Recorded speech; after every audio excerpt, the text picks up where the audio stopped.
Jimmy Kimmel returns to his show.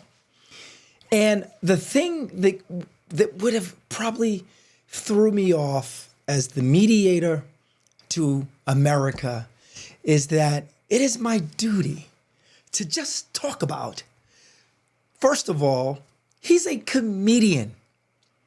He has points of view that you and I will or we will not agree with.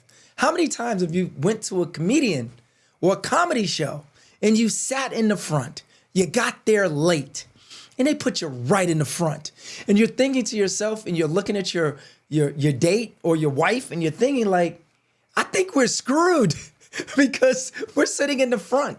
That means that the comedian is going to say things about us. And I wore this really loud suit. I'm in a lot of trouble. But on a serious note, the First Amendment protects freedom of speech. It doesn't say some freedom of speech. It doesn't say some freedom of speech. It doesn't say some speech. It says freedom of speech. Period. End of story. So let me tell you a story. So we learn. So you know that old saying, win or lose? As America's mediator, I'm going to introduce something completely new. I am going to introduce win or learn. That means that we can have different views.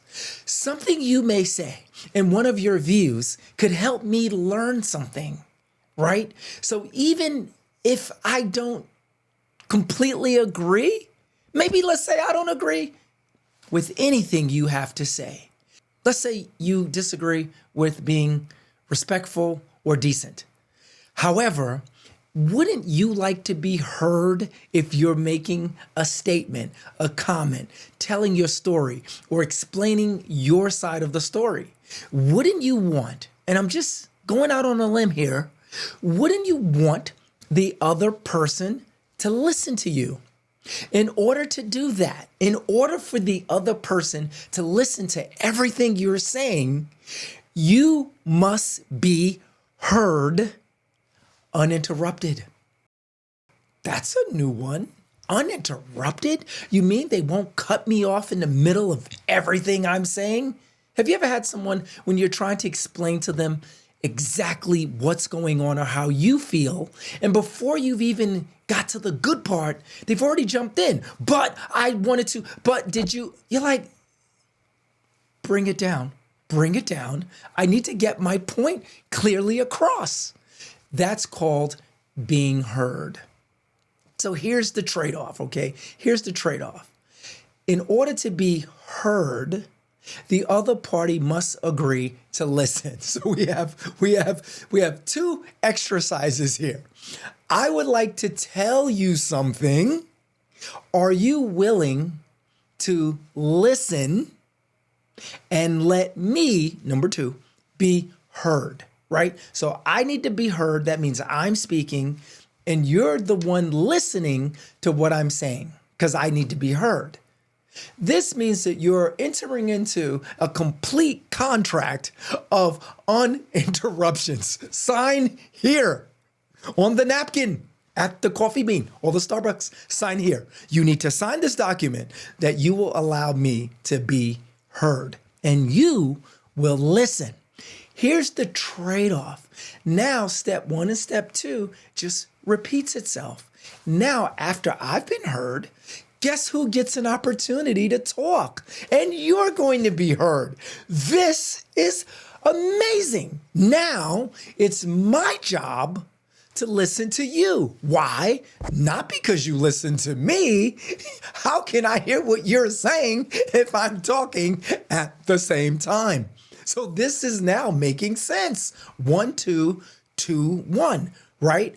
I'm number one being heard, and number two, you're listening. Then you're on number one, listening to me on number two. Yeah. Adopt that. That's what's happening here. Come on. Are you really going to tell me you're not listening? Let's keep this simple. So freedom of speech.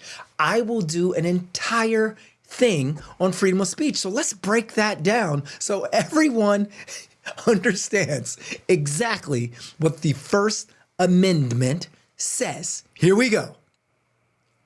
The First Amendment protects the right of freedom of religion, speech, the press, assembly, and petition, stating that Congress shall not, doesn't say may not, will not, shall not make laws abridging these freedoms. It doesn't say some speech, doesn't say that religion, and it doesn't say we can't assemble if we're going to peacefully protest. It says that Congress shall not abridge these things, right? This means that the government cannot establish a religion, prohibit people from practicing their chosen religion. They can't do it. Or prevent individuals from expressing themselves through speech, writing, or peaceful gathering. So it protects the freedoms, right? And it says it shall not make abridging. And then someone might say, Sean, tell me what abridging is, just for the record, since you're breaking it down. And as America's mediator, guess what? I'm held to a higher standard. I am supposed to break this down. So I go right away to abridging. Boom, abridging meaning.